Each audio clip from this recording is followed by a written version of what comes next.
Okay, hey there. Welcome to the Max Gains podcast with your host today. What is it called when you steal someone's Instagram and hack into it? I'm hacking Babe's podcast today. Uh-oh. Alrighty, so we are here with Charlotte and Catherine, the Rod Peeps, who we met at Dirt Work Volume 2 this past weekend in Puna Lunch. And we're gonna sit down and talk stories. So my goal for today's podcast is to inform and educate people in the development community about rapid ʻŌhiʻa death, and to open up a healthy, productive conversation about how communities can work together in preventing the spread of ROD and protecting our native plants. Okay, so I'm gonna let you introduce yourselves. Tell us a little bit about who you are and what you do.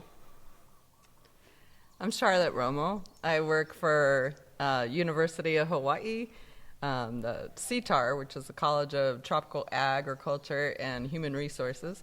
And my job is, I'm a rapid ʻŌhiʻa death education specialist. So my job is to teach people about the fungus that causes this disease, rapid ʻŌhiʻa death.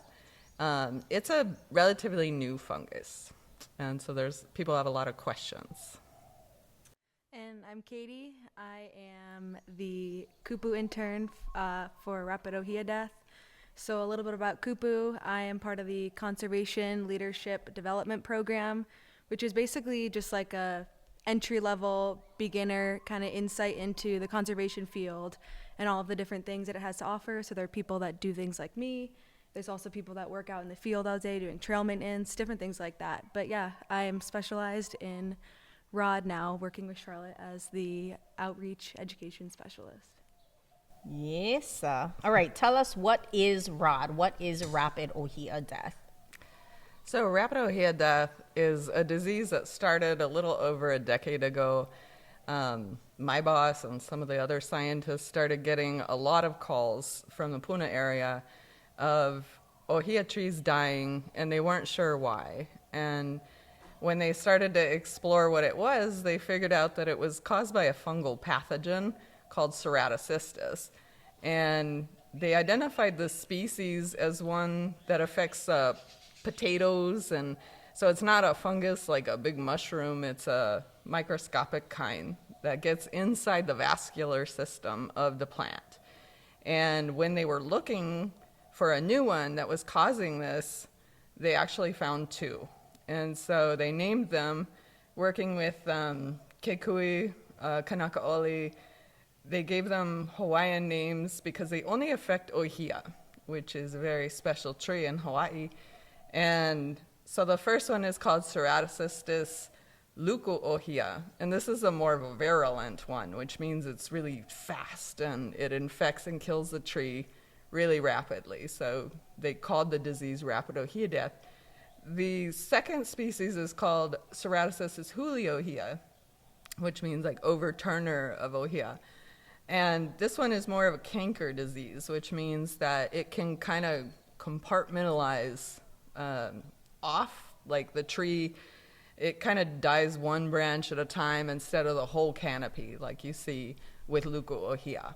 And on this island, we have both species. And the only other place in Hawaii that has both species is Kauai. And we're not sure how exactly it got here, whether the fungus was here and it mutated into this, what it is now, or if it came the way that it is. But it only attacks ʻŌhiʻa. And ʻŌhiʻa's the keystone species tree of Hawaii. So it makes up about 80% of the native forest here. And they just started seeing huge amounts of mortality in Puna. And so they were very worried, and they've been trying to figure out, how does it work? just knowing more about how it works so that we can prevent spread. Dr. Lisa Keith did a lot of work. So a lot of the work that was done on this was here on this island through USDA, CTAHR, Forest Service, people up in the air with the SDAV lab. You know, we got people in labs, people up in the air, people on the ground, everybody working to figure out how it spreads too, because it's a vascular disease. It gets into the tree, especially the part that delivers the water, the xylem that brings the water up. And so this disease, it needs an injury to get in the tree. So if you have the outer bark on your tree and the fungus lands on it, the spores land on it somehow, it's not going to grow. It prefers the sapwood, which is the stuff right inside. And so if something damages the bark and it lands on the tree, then it's going to grow. And it can move around really fast because of that transpiration system. The vascular structures are bringing the water up. And so the fungal spores are moving and they're starting to grow in the tree. So it spreads out. And when you cut one of these trees open, you look at the cookie, that's what we call the slice of tree, and it kind of looks like tie-dye. You see these black fungal stain on the outside. And so that's one way to know that you might have rod. Definitely the tree turning all brown really fast. And we're talking old trees. You can have a big old tree, hundreds of years old, and within weeks you can lose the whole tree. So it's really devastating. There's some other diseases similar, like Dutch elm disease and oak wilt disease. And these are just notoriously hard to control because it's inside, and by the time you see it, it's too late. And you can't get any systemic fungicides, nothing, there's no cure for it. And ʻŌhiʻa is even kind of trickier because it's slow, and ʻŌhiʻa gets other diseases. So you're not quite sure if it's something else, if it's normal dieback, or if it's that. So the only way to know for sure is to take a sample. And on our website, we have how to take a sample, a video of how to do it. You got to drill into the sapwood part, put in a little bag, and then take it either to us or to the USDA lab. And they'll run it on a qPCR, which is looking at the DNA. You have to actually look at the DNA to figure out if it's this disease or not. So, but we do have a person who that is their job specifically, running these rod tests for us. And you can always call us if you need help with sampling. And How long does that process take? to take the samples pretty quick. You just need to drill a little bit and take a little chip out of it. And then anytime you injure an ʻŌhiʻa, you want to seal it up. And then you collect that in a Ziploc bag, and you want to get it within 3 days, like really as soon as you can, down to the lab. And depending on their workload, it shouldn't take too long. You should get results back within a couple weeks. Wow. Okay. So do you guys have any idea when the rod started in Hawaii? It was a little over 10 years ago. I've heard like 2010 they started noticing an uptick, and by 2014 they really knew that there was something new that was killing the ʻŌhiʻa trees and needed to figure out what it was. And do we know where it came from?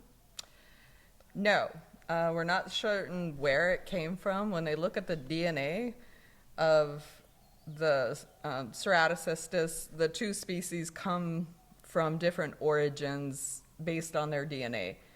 And the leuko-ʻŌhiʻa, the more virulent one, they think is more from like the Caribbean region, whereas the ʻŌhiʻa they think is more from like the Asia area, if you just look at the relations, the cladogram. Interesting. Or it might have, yeah. So they're related, but they don't know if it came here and mutated or it came here like that already. Okay, cool. What were the names that Auntie Kekuhi gave to the different strains?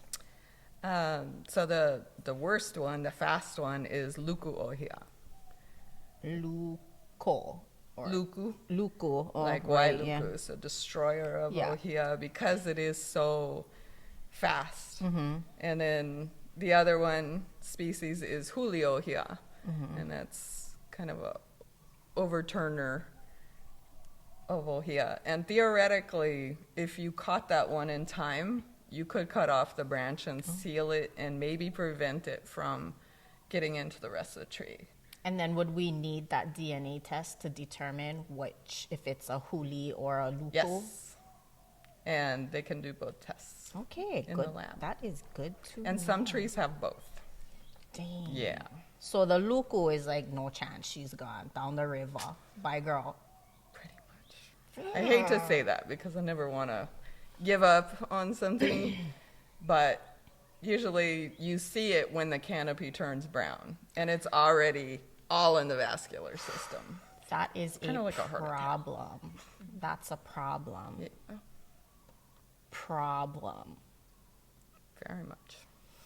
Okay, well, so do you guys have, I remember at Dirtwork, you guys had a super cool setup and you guys had a map containing the different areas that are impacted. So could you just give us a summary of, what parts of our island are impacted the most, the least, where it's developing, and how do we get this information? Yeah, so you can also look at the map if you want on our website. It shows each island and kind of the spread. It is in all districts on our island, unfortunately. And there's places that are even experiencing a second wave, the same place getting hit again. So some of these big old trees that survive the first wave may get affected by the second wave. And I'm thinking up north of Hamakua Coast, that area is in that situation. We're seeing it emerge in some places, like Kohala, Waimea is getting more. So there's places that have been hit hard constantly for over a decade. And, you can see it driving around, but there's so much of the forest we can't see as well. Yeah. And so that's why we have a lot of people in the air in helicopters using satellites, and they use the spectra. The tree turns kind of red when the canopy dies and it wilts, and it gives off this like red spectra, so they can track which trees are dying when and keep the numbers. So we have a person who's like our data collector of keeping the numbers straight, and they've been doing this continuously. Wow, that's really interesting because the Ma'aleva comes out red. What's The Ma'aleva is like a aerated root system that the ʻŌhiʻa releases when it's struggling and trying to save itself. The arrowroots, yeah. So you ever see like a big old ʻŌhiʻa and it has like this red, like dreadlocky situation coming out of a branch? Yep. That's the Ma'aleva, and that's what an ʻŌhiʻa tree does when it's feeling stressed out and needing to basically save itself. That Ma'aleva is red. Mm-hmm. So that's kind of interesting that when it first gets infected, it gives off a red spectrum. Or really when it's dying.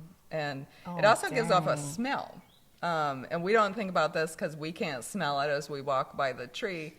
But as they're dying, they give off this ethanol chemical scent. And then this leads to another problem, which is these little ambrosia beetles. And we have lots of these little tiny, tiny beetles. They're like a millimeter big. So they're just these tiny little things that hit you sometimes and you don't know what it is. And they actually tunnel into the tree. So they're wood borers. And they smell that. And to them, it's sending them a chemical signal that says vacancy, like room for you. This is a perfect place. And so they tunnel in there. And this is a huge problem because the fungus itself is kind of contained in the vascular system of the tree. But the beetle goes in and they tunnel in, and as they're tunneling in, they're kicking out frass, which is like the tree sawdust, but also their poop and also fungal spores because it's an infected tree. So they're really helping spread it and put it in a form, because the fungus itself is kind of sticky. It's not just flying around by itself, but once it's in that frass form, it's very fluffy, and it gets all over our shoes and our cars and animals and What, but like poop? Like beetle poop? yeah, but it's more fluffy like sawdust. Oh. So they're just, they're nibbling in, carving the tunnel, and they're kicking this stuff out as they go. And so now it's going outside of the tree, and then it's blowing around and getting carried around and spread around. And so this is why, like, we're asking people to do the decontamination, and we hand out decontamination kits with little brushes and alcohol spray. If you're going from a place has rot, especially with beetles and frass, it's a good idea, if you're going to some place that doesn't have it, to, wash down your gear and your vehicles and everything that's been there, so that you don't carry it on there. And What's your website so people can check before they go? It is www.rapidohiadeath.org. That's easy to remember, isn't it? And then how long is the timeline again that the sawdust can live in the tree? So like if a tree is cut down and it did have rod, it can still be spread? Usually it goes down over the years, but it can be years. And so at least a couple of years. If you can heat it up to over 140 degrees Fahrenheit, that'll kill the fungus. But it's hard if you think about a big log, and ʻŌhiʻa is super dense, to get that inside, all of that warmed up too. But sometimes we recommend, if you do have a rod tree, you got to know how to treat it, because you're going to treat it differently than if you're cutting down a tree that doesn't have it. Like, you don't want to make a lot of sawdust as you're cutting them down. Sometimes we recommend just leaving it standing, as long as it's not going to fall and hit something like your house, or another ʻŌhiʻa tree and stuff like that. Or felling it, and you can buck it, which is chop it up. You can burn it if you have a fire permit and are allowed to burn things. Some people bury it, and it will go down. The fungal load will go down over the years, and it is okay to plant new ʻŌhiʻa on that soil, even if it has active rot in it, because the keiki are resilient, and they don't get it. They don't have the sapwood that is the part that this particular fungus likes. Yes. Keikis. Go babies. Yeah. Yes, definitely. So we're encouraging people to keep planting them, because ʻŌhiʻa is definitely Hawaii's tree. Totes. Yeah. Is that what they teach you in Kupu? It's what I've learned through this job, for sure. Yeah, definitely. What have you learned about ʻŌhiʻa so far?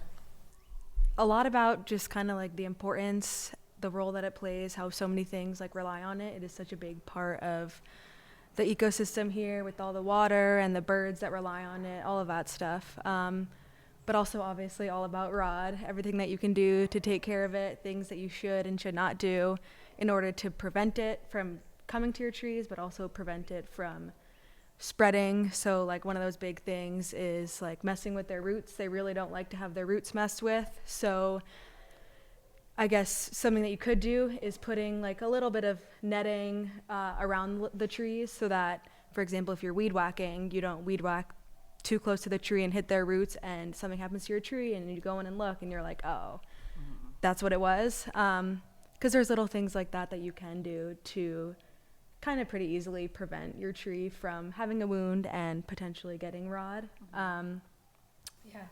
Good. What are some other things we can do to avoid the spread or infection? Like we said, decon is huge. Just thinking about it, like an invisible enemy that you can't see, but you might be carrying around on you. Being aware too when you travel, keeping your boots clean. I went to Maui in 2018 and I got to go to Waikamoe, which is a very special ʻŌhiʻa place. And they made us buy all new boots, everything. They just were like, no, sorry, if you're from Hawaii Island, you got to buy everything new. And this was before we knew a lot about how it spread, but still good. I kind of err on the caution side, but just cleaning your boots is good. Using 70% or over alcohol, or you can use like a 10% bleach. It's just bleach kind of evaporates and doesn't stay good for long, so it's easier for us to use alcohol for the tools and give it away and stuff. What else? I'm kind of thinking too about all the pigs and the cows and the goats and sheep and cats and all of those other animals that we have kind of all over, and they get into our properties, they rub up against our ʻŌhiʻas, all of that stuff, and all of those things are ways that your tree can get wounds and possibly get rot and all that. So kind of doing what you can to prevent the animals from coming in, or prevent them at least from coming up to your tree. I know it's hard and expensive to get fencing all around your property and things like that, but even if you can get a little bit just around the tree, or making sure you're taking care of the tree, looking out for the wounds and things like that, just to be aware and kind of know. How do you guys prevent against feral animals in like conservation districts? Fences. Yeah. A lot of fences are great. If you go up to Hakalau and everybody talks about how magical and beautiful it is and the giant old ʻŌhiʻas, and there's fences. And it's not enough to just build a fence. You got to upkeep the fence. Things do get in. There's no real pig-proof fence. Right. But there's a lot of people now doing even large lots with just an electric fence. Just like one low wire will keep the pigs out, which is very helpful. The pigs are very destructive because they rub up against them, which rubs off the bark, and they have, their fur is full of spores too. They've done hunting tournaments where they swab them and test for rod, and they have the ceratocystis spores on them. And of course, they're biting the bark off, and so they're kind of delivering it. Plus, they like to grub, which are damaging the roots. And Mark Hughes just did a study where even the fine roots can, if they're damaged, they can take up the ceratocystis. So before it wasn't sure if roots and damaged roots were part of the problem. They are. Now they know that. And just eating them, hunting, just taking the populations down, because I live in town and they're tearing up my yard, and we didn't used to have them there. So what we can do to keep it more in balance. Yeah, pigs definitely have a season too. I think they're year round pretty much, but they get busy during the wet seasons. So we've seen so many this year. We were planning a field trip, and everywhere we stopped, we just kept seeing litters of little pigs run out of the forest. It's been a wet year, huh? Yeah, so they're doing great, but that's not good for the rest of the forest. And ʻŌhiʻa didn't evolve with mammals chewing on it, and it doesn't have a defense system. So we need to help protect it. Yeah. Fucking pigs, beetles, goats, cows, all the ungulates, things with hooves. But also cats. Katie brought up cats, and there was a picture of a tree we have that a cat scratched it up, and it died of rot. Fucking cats. So sorry, cat lover. Unfortunately. And weed whackers is a big one too. So it's just hard to know how close you really are to the tree. So we suggest, if you have them and you can control it, like mulch them so that not to get that close to the tree with the weed whacker. And then if you do whack it, put a little house paint or the spray pruning seal on there, and that acts like a liquid Band-Aid to keep the fungus out. And we don't recommend that with other plants, but just for these vascular diseases like rapid ʻŌhiʻa death and Dutch elm disease, it does seem to work. Wow, I learned so much about Raj just sitting here, and how much of an impact normal everyday activity like doing your yard can spread this disease. Now let's talk about something a little bit more controversial, like bigger than weed whackers. Let's talk about bulldozers, excavators, mulchers. And I think this is a really important conversation to have. I personally am, it's been interesting, you know, growing my relationship with someone who is like, our life is sustained by development. Development sustains our life. The machines, the operators, they sustain our life. And so whenever we get into these conflicts, in fact, I think where we are right now in this warehouse is built on the one ʻŌhiʻa tree that we had on this property. And I, you know, said for months and months and months, leave that ʻŌhiʻa tree alone, don't touch it. And then I came home one day, it was gone. I was ready to fight. I was so pissed. I was so pissed. And I was like, look here, Max Gaines, we're gonna have some serious relationship problems if you keep fucking with the ʻŌhiʻa like that. Like, it's gonna make me crazy. Because I am a Native Hawaiian, and for Native Hawaiians, the ʻŌhiʻa isn't just a tree. It isn't just something that holds water in our aquifer. In our perspective, we're related to these plants. And scientifically, we're all related to those plants. The air that it breathes, the exchange of oxygen and carbon dioxide between us and them, the water that gives them life is the same water that gives us life. So we are family. The ʻŌhiʻa is our ohana. So there's, I'm gonna cry because there's a lot of us who see these things happening to our native forest, and it's like watching your family member die. It's really hard, you know, but somebody's gonna develop.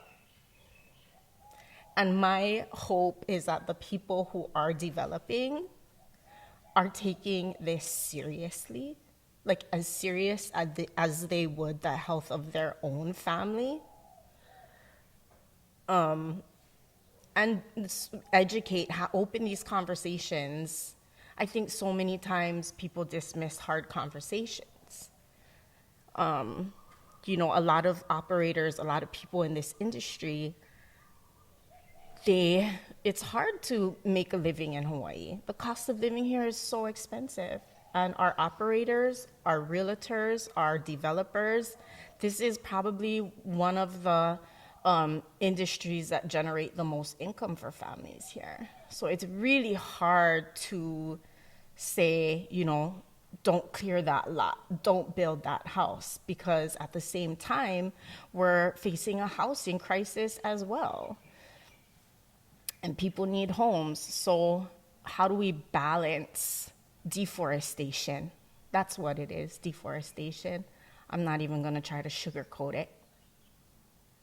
You know, and I think that the people who are in the development industry need to take accountability for their role in deforestation. And I think we need to have that conversation. So let's talk about it. What can our developers do to minimize the spread of this disease? Thank you. And it's so important because, like you say, these are hard conversations, and we got to have them. That's how you make change for the good. And so thank you for talking to us.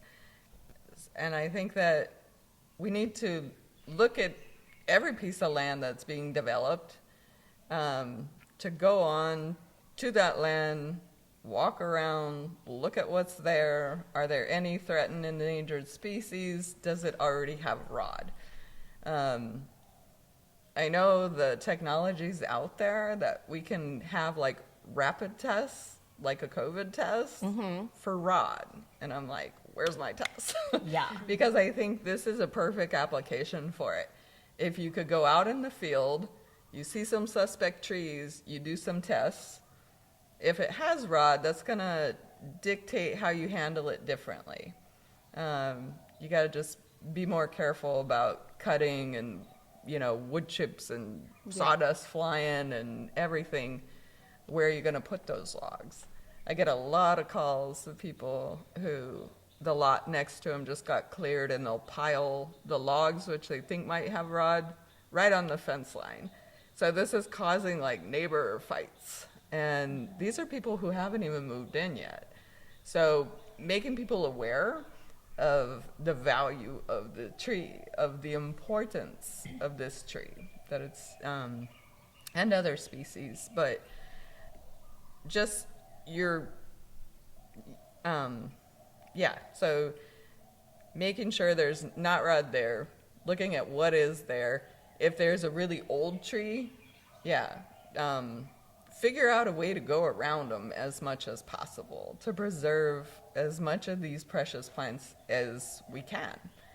And then again, if they injure a tree, to take measures to go and spray the sealer. Right. If you accidentally whack it, the best thing to do is, as soon as you can, put on that paint or sealant spray to prevent infection.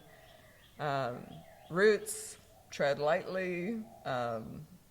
And we know that we can't save every tree, and we're trying to be logical about this, but there's so many big special trees out there, and those trees support so much other life. And these trees have been here long before us, and hopefully they'll be there long after us, because some of these trees live to be 800 years old. I feel like I don't have a right to take down something that big and special. Totally. There's also some programs I just learned about that is like incentive for exceptional trees.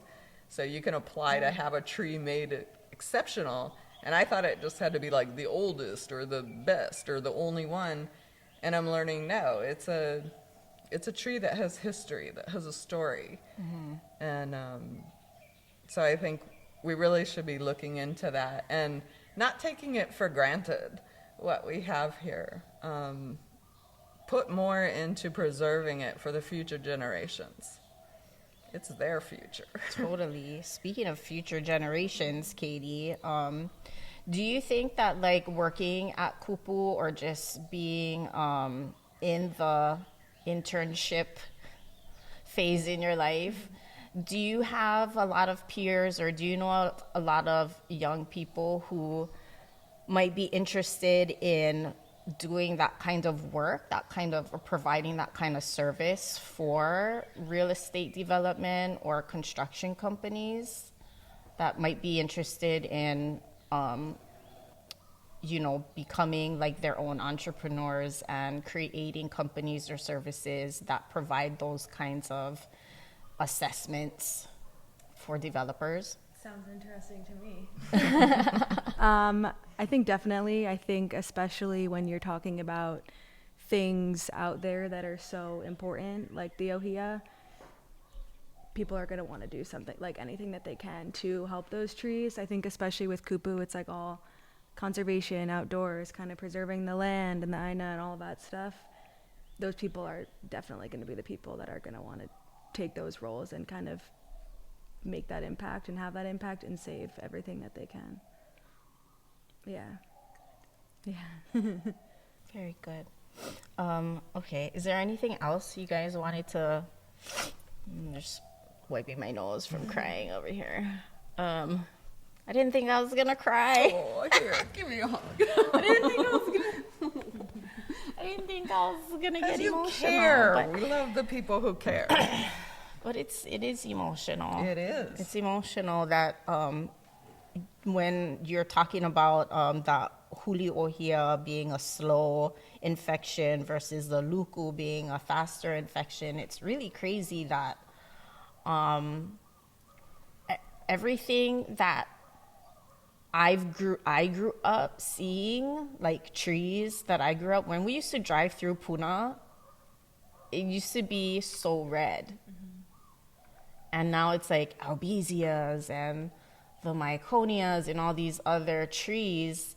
Something that I teach my students when we go out and learn in nature is like the difference between native trees and invasive trees. The invasive trees just haven't been here long enough to adapt to our weather systems. So it's really funny. Auntie Kekuhi is she reminds me so much of what a vibrant forest is like. I don't know, Auntie, if you're watching this, but she just walks by and like her energy is just, she's just like this fire that just walks by, and you can just feel that radiant energy, trail behind her as she passes you. That's like the vibe I get from our forest. Is like you go into the forest, and when you leave the forest, whatever radiant energy is coming from those trees and those plants somehow, I don't know, stays with you, and it's like you feel refreshed. It's like you hit the reset button. And I learned a lot about the forest from her and from that ohana. So I think that some people tend to look at Hawaiian cultural practices as mythical, and I think that's another controversial conversation, is that so much Hawaiians that became Christian sort of dismissed all of our belief systems about the forest. And I'm really hoping to go back to understanding our belief systems about the forest, not being like a mythical thing. It's a living, breathing culture. It's a living, breathing, very scientific thing. And with our technology today, you can prove a lot of the things that the cultural belief system has been trying to teach us about the forest and about the ecosystem. So it's really wild to, just from being younger and watching whole forests just turn, is kind of wild. It's kind of like the coral reef. Like I grew up, I learned how to swim at Waiuli, and just seeing the amount of fish that I used to see when I was younger compared to the amount of fish that I see now. It's crazy. What Hawaiian culture teaches us is that everything that happens in the mountain happens in the ocean. So everyone who's working with the land needs to understand that they're not only impacting their little acre of land that they're developing, they're impacting the entire ecosystem, the entire marine ecosystem. And the importance of the native plants and their evolution, the fact that they're endemic and had to teach themselves how to survive here, is that after a big storm or a big rain or a big hurricane, you'll see telephone poles down, you'll see albesia trees down. All those albesia trees that line the road going out to Pohoiki after that one big hurricane. Those were all down. This fat, huge, like 100-foot eucalyptus tree across the street, that was down and like crashed into our fence. But you drive around, you see in the rivers, it's all the guayvi and all these other invasive plants that are floating on down to the ocean through the river systems, all that sediment runoff. And then you drive past the coconut tree. Coconuts still in the coconut tree after the hurricane.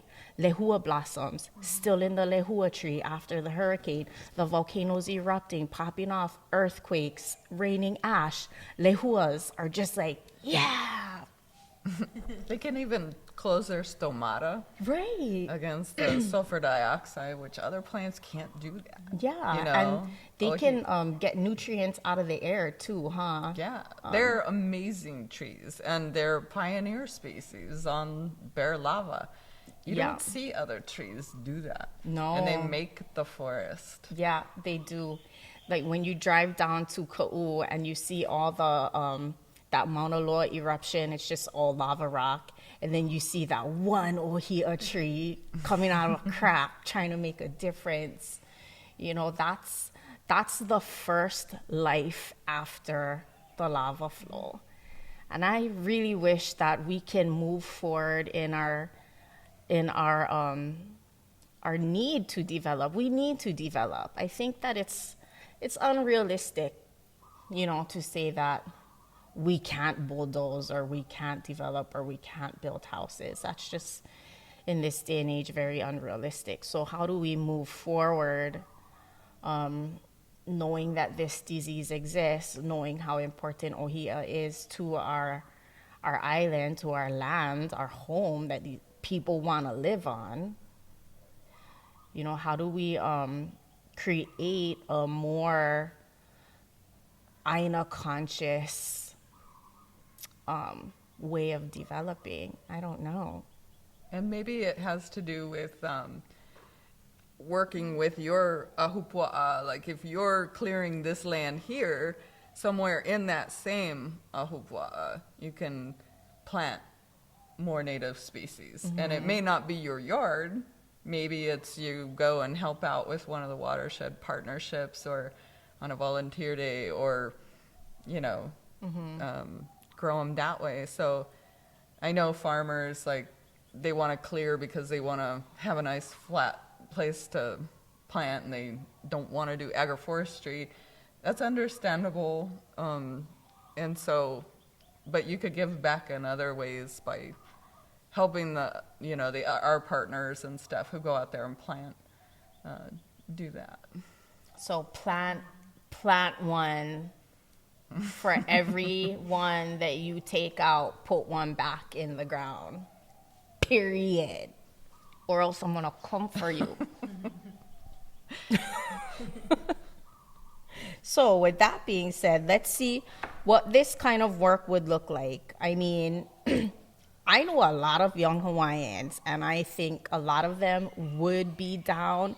We need, we talk about jobs on the Big Island and the lack of funding and the lack of jobs. So when Target wants to go up or when TMT wants to go up, that's the argument, right? We're creating jobs. Okay, well, what about this kind of a job where we create jobs that are beneficial for our forests with conservation in mind? It sucks that conservation jobs are like so dependent on grant funding, you know? Oh, yeah. We know. Yeah, and so I wonder if creating a job where conservationists or biologists or agriculture people could provide services to industries that generate money, like real estate. Could that maybe be one way to finance efforts and balance out the deforestation? What would that kind of job look like? Like if you were to do that kind of work. If I were to say, okay, Katie, Max Gaines is on a mission to see how we can go into our next lot and assess the situation for native plants, what would you do? I think it would make sense that they would be employed by that company, for example, by the real estate company, things like that. It could be like a position within their company and they hire someone specifically to do those jobs.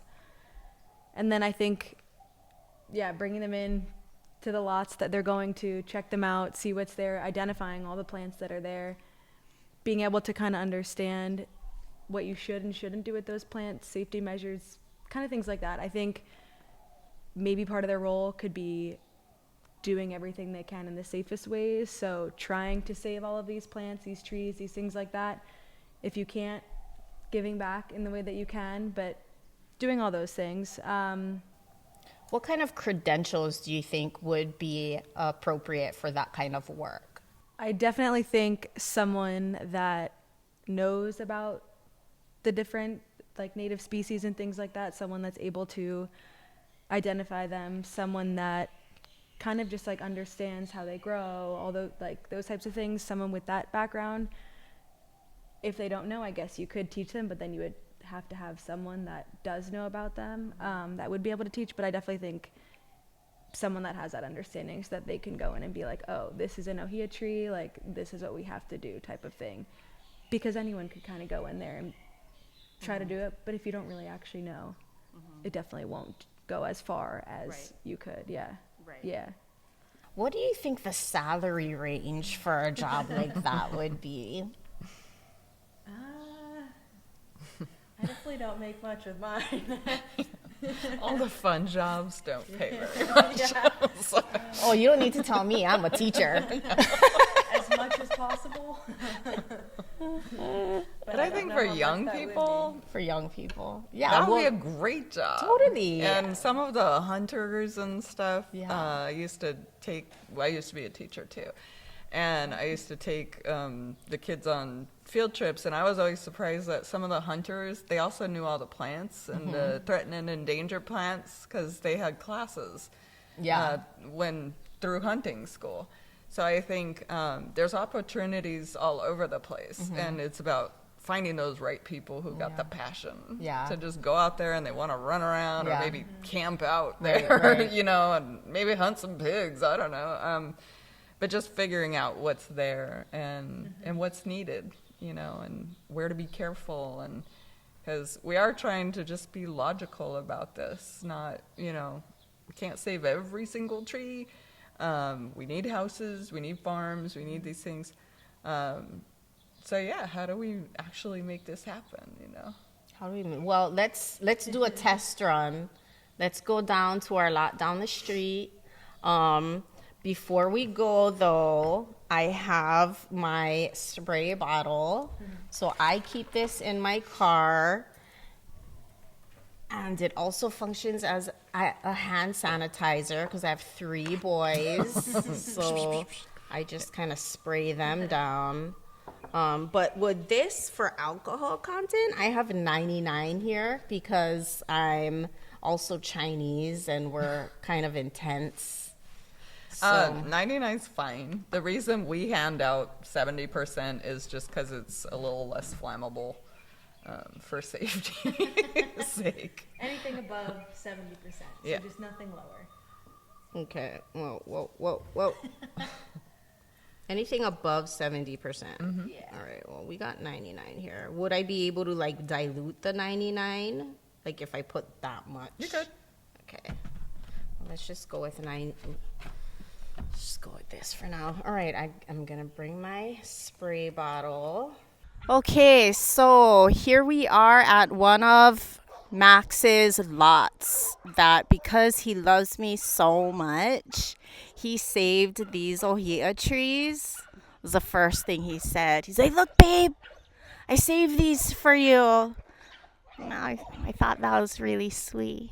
Okay, so this lot kind of looked like this, if you want to, for reference. So this is kind of what we were dealing with. And it takes a very skilled machine operator to turn that into this. let's do our protocols first, right? So we have our alcohol spray, and then we're just gonna hit our boots with the alcohol spray. So I think Uncle Jimmy saved these trees. Right on, Uncle Jimmy. Hook you up with one guava juice, one pog. Okay, so I have no idea how big this lot is, but let's just say there was such a job as a kahu kilo for real estate. All right. And you being the conservation specialist, and if I hired you to come onto my job site, what would be the first thing you would do here? I mean, I think this is pretty amazing how well of a job they did preserving all of these trees. I guess the most important thing in terms of what is here is kind of keeping everything as much as you possibly can. Thinking of ways that you can still build a home and have a way to get to the home without getting rid of all the trees here. So yeah, saving as much as possible. I think there is definitely a lot of space down there where something could be built and it potentially could not get in the way. Like none of these trees could get in the way. And then there's also obviously a lot of space right here where a driveway or something like that could be built. But I think it looks really, really good. Yeah. Anything else? So should we assess some of these trees for damage? Could you guys show us like what a damaged tree would look like so that we would know? I would come in and test like this one, because see how the the canopy is all brown? So that could be an indicator that it might have rod. So you would do the test, bring it in to Hilo, have it tested. If it is rod, you could fell it like safely on a day where it's not windy, and just I would go ahead and like take down if there are any rod trees here. Maybe if they have a burning permit. I'm not sure if you guys are allowed to burn on these kind of sites, like burn rod trees, or find a place where you can fell them and put a tarp over them, which will solarize them. So the more you heat up that fungus, the more you can kill. And then, I would send the person in when the lot looked like the one across the street, right? And have them go around and look for things, what is worth saving, maybe tie little ribbons around it, like bright colored ribbons, the ones that are, to be saved. Test ones like that, because then you would know if you did have rod, how to treat it differently than, a healthy looking tree. If you have to take it down, I wouldn't worry about it as much as, the ones with the brown crowns. Those are the ones that I would try to be really careful, because also, like, if you're taking a tree down that has rod and you accidentally hit the other one and it, skins it and infects it. So that happens. The biggest predictor if a tree's going to get rod is if it's close to other trees with rod. And then, I would suggest to these people who build here to buy some more natives, fill it in with stuff that's supposed to be here. We saw some birds fly out of the trees, which is good. If you had, taken them all down, they wouldn't have anywhere to go. Maybe mulch them, put cages around ones if you're worried about weed whacking them or damaging them. I think they did a good job too of staying away from the roots. Some of the excavator work I see, they left the tree, but they went right up to it. And sometimes when you damage the roots, even if you seem kind of far away, or, you can kill the tree. Just thinking about how the water's gonna move on this property. What else you want to plant here? and keep it safe. Maybe put a pig fence around it too to keep them out if you got pigs in this neighborhood. Which we definitely have pigs in this neighborhood. Okay, so if I were to take a rod tree down, could I make a hula implement out of it or no? You can, and there's some mills on the island that have vacuum kilns. And so if you have access to one of those mills or you can talk to them, it is possible to heat it up and use the wood. But you don't want to move it, and you cannot take it off the island. Anything made of ʻŌhiʻa, so people should know that. If you bring something precious made of ʻŌhiʻa to another island, you may not get it back, or you may not, they may just take it away. So there's still a quarantine on nothing getting off this island. ʻŌhiʻa, unless you have the certification, it's been tested, so you can go through the Department of Ag to do that, because there are some people who are saving the logs and shipping them to other islands, but they're tested first. Okay, that's good to know. So let's look at, do you guys see any damaged trees here, like in terms of man-made damage? I'm not sure, but it looks like Katie was saying, did a good job. I don't see broken branches that are, if you did break some branches as you were going, you could keep some paint and sealant on you to kind of seal them as you go, just to give them a better chance doing well. So I see that tree that you're saying should get tested has some bark falling off of it. So would that be potential? So let's just say if this tree is infected, would that bark exposure be something that would allow the fungus spores to fly off in the wind or spread through insects? Yes. But that bark to me looks really old, like it already healed up again. It would be kind of like white fleshy looking if it was new. But that could have been the way, if it does have rod, that it got infected. I'm not sure what would cause an injury that high. It could have been man-made, but I'm not sure when this lot was cleared. Was it recently? Yeah, it was pretty recently, a couple months ago, I think. Yeah, because to me that looks kind of like an older wound, but I'm not sure. But definitely, and wind, we can't control the wind, so wind breaks branches and rod gets in that way too sometimes. But the good news is I don't see dead rotting trees with beetles in them and stuff, which is great because the frass can spread around. So there is, some branches and trunks on the ground, but I'm not seeing beetle damage, which is good. What does beetle damage look like? They look like tiny little holes, and then there's some sawdust, frass stuff coming out of them.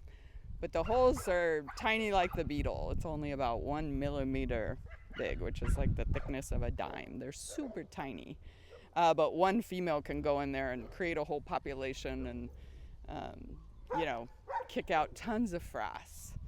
And so the frass just blows around so easy. We want to get a handle on that as soon as possible. But I'm not seeing beetle damage, so that's good.